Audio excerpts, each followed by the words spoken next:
When I first heard the single off of Slash's self-titled album, By the Sword with Andrew Stockdale, I wasn't overly blown away by it, but after listening to it a few times it grew on me.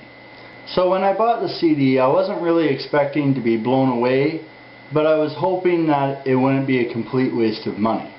Boom, pow, bang! Doo, doo, doo.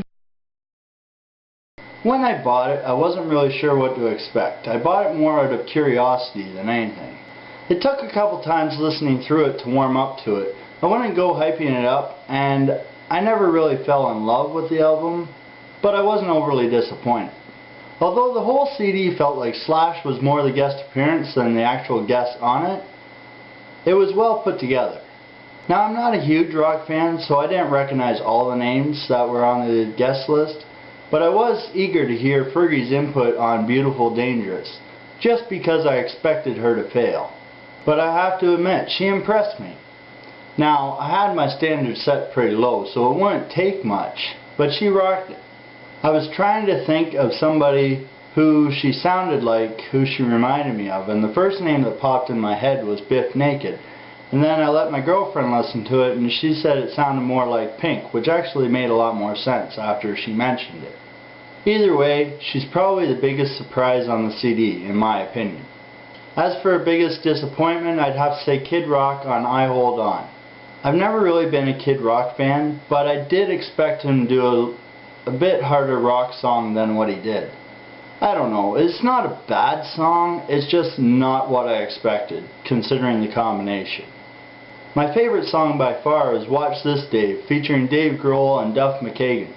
I was worried when I saw the names that they'd have Dave singing, but luckily it's just an instrumental. So to start, I love rock instrumentals, but then you combine these three and it's just amazing. Other than those three songs, it wasn't anything I didn't really expect.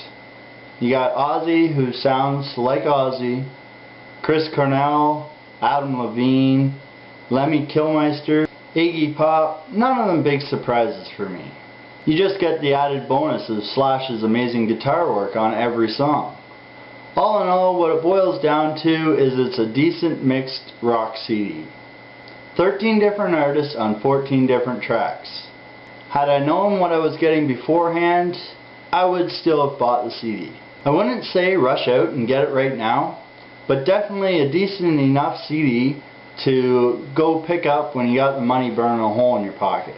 Anyway, this is me, and I'm out. You've been watching this guy and his point of view. Please comment, rate, and subscribe. Check out the description for a track list with the respective guest singer.